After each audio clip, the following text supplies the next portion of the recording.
Kurnool bus ప్రమాదానికి సంబంధించి తాజాగా దర్యాప్తులో తేలింది ఏంటంటే, ఇప్పుడు ఆ శివశంకర్ అనే అతను బైక్‌తో గుద్ది అతను చనిపోయి బైక్ నడి రోడ్డు మీద ఉండటం, ఆ ఎర్రిస్వామి అనేటటువంటి అతను అతని మృతదేహాన్ని అయితే బయటికి అవతలకి తరలించాడు. ఈ బండి తీసేలోపు కావేరీ బస్సు వస్తుండడంతో ఈ కావేరీ బస్సు పరిగెత్తుకుంటూ అతను అవతలకి పరిగెత్తడం, ఆ తర్వాత బస్సు వచ్చేటప్పటికి ఆ బండి మీద నుంచినే వెళ్ళటం, దాంతో బండిని ఈడ్చుకుంటూ వెళ్ళేటటువంటి క్రమంలో దాని కిందన పెట్రోల్ ట్యాంక్ ఓపెన్ అయిపోయి పెట్రోలు లూజ్ అయిపోయి అది కాస్త మంటలు రాచుకుని ఆ పైన బస్సు తగలబట్టడం, ఒక్కసారిగా డ్రైవర్ పారిపోయాడు. అసలు లాజిక్ ఇక్కడ పాయింట్ ఏంటంటే, మరి దర్యాప్తు అధికారులకి పనిచేస్తున్నారా లేదా, ఆలోచించారా లేదా, ప్రభుత్వం ఆలోచించిందో లేదో నాకు అర్థం కాలేదు.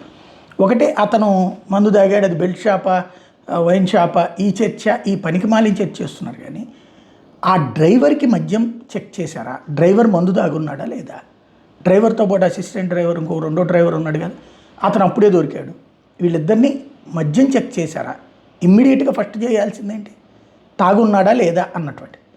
అది బ్రీత్ అనలైజర్తో చేయొచ్చు, లేదా ఆ సిచ్యువేషన్లో ఉన్నప్పుడు హాస్పిటల్కి పంపించాను తనిఖీ చేయి. అతను ఫస్ట్ పారిపోయి తర్వాత దొరికాడు, అప్పుడైనా టెస్ట్ చేయించి అతను అడిగారు. అసలు మద్యం మత్తులో లేకపోతే ఎంత అడ్డంగా ఉంటుంది అంటే, సాధారణంగా ఒక ఇన్సిడెంటు బస్సు అక్కడ ఏమీ ఒక్కసారిగా తగలబడిపోలే, దాదాపు 7-8 నిమిషాలు పట్టింది.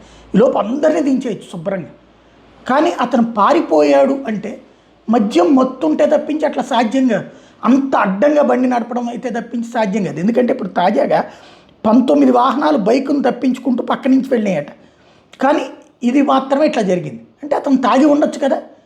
అసలు అతన్ని ఎందుకు టెస్ట్ చేయలేదు, అతనితో ఉన్న కో డ్రైవర్ని ఎందుకు టెస్ట్ చేయలేదు, చేశారా, చేస్తే ఏంటి రిపోర్ట్, అది బయట పెట్టాల్సిన అవసరం ఉంది.